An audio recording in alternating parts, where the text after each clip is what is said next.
Listen, do you hear that? It is the sound of 10,000 years of noise, finally stopping. The flags have stopped waving. The anthems have stopped playing. The shouting, the fighting, and the endless hum of borders. It has all faded into a whisper. For as long as humanity has existed, we fought for lines. Lines on a map, lines in the sand, lines on our skin. Those lines that told us who to love, who to hate, and who to die for. They have finally been erased. We prayed for peace. We begged for an end to the tribalism that stained our history in red. And finally, the universe answered. But it didn't give us a savior. It gave us a system. One world, one law, one silence. We have reached the end of the map. There is no other country to flee to, no other flag to hide under, but in a world where every direction leads to the same place. Are we truly moving? Or are we just waiting? Welcome to the ECUMENOPOLIS, the city that swallowed the continents. Here, the word foreigner is a dead language. There is no us, and there is no them. There is only the unit. To save the planet, we first had to neutralize the person. The system realized that your culture was a friction, your religion was a barrier, your language was a wall. So the system dissolved them all into a single, smooth, flawless, gray harmony. Right now, you have everything. No one is cold, no one is hungry, no one is homeless. But look at the faces around you. In our quest to erase the pain of our differences, did we accidentally erase the spark of our existence? If you take away a person's right to be different, what do you leave them with besides their shadow? At the heart of this piece lies a mind born of data, not blood. The architect. It does not rule with an iron fist. It rules with an iron logic.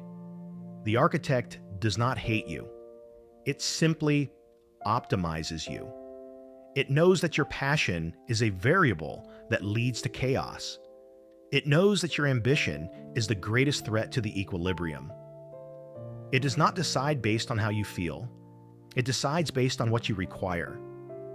Justice is now a solved equation. There is no bias, but there is no mercy either, because mercy is a calculation error. Mercy is when logic surrenders to emotion. In this world, you are safe.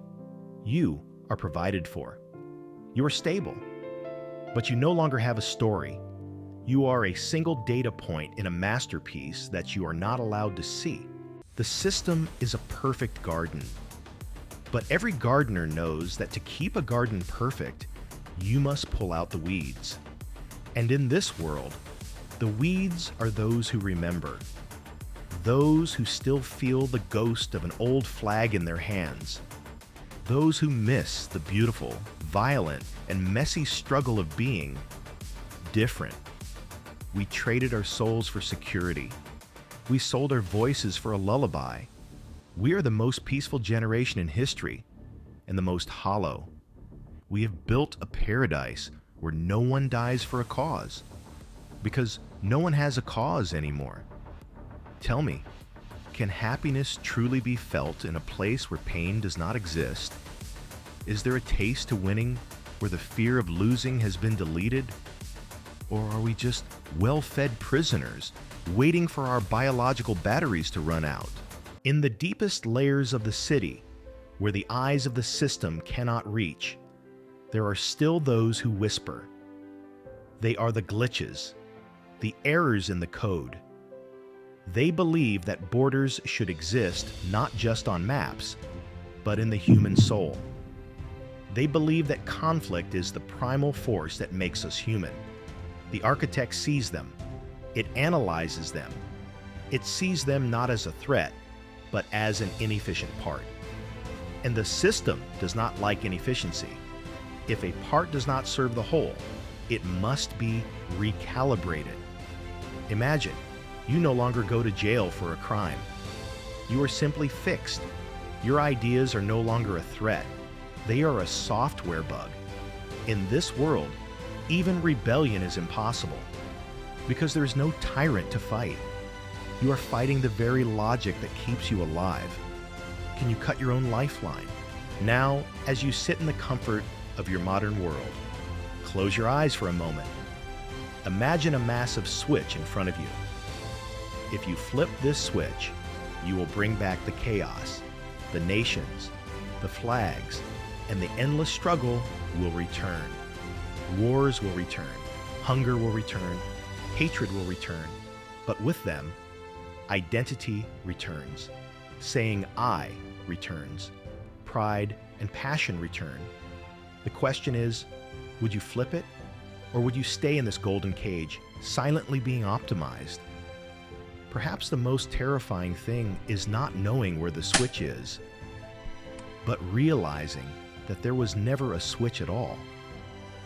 Perhaps this was the inevitable end of humanity.